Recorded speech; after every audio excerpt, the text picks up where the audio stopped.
Good morning, welcome to Goodwill. In this video presentation we will see how we can trade in MCX natural gas market today. Before looking into that, let us see what happened yesterday and what we expected yesterday. The chart you're seeing is 7-minute candlestick chart, and this candlestick indicates yesterday's price opening, which shows that the market opened just below 202.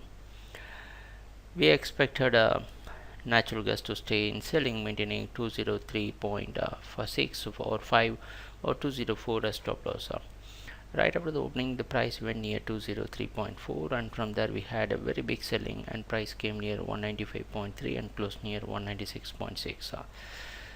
And as like what we expected, we had a massive selling, and finally the price maintained its downtrend. That's the news.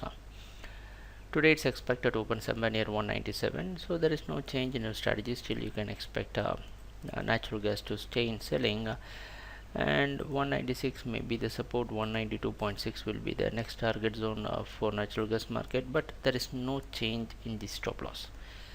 You need to go for selling till 202 and place stop loss near 203, and in between we can say that we have a minor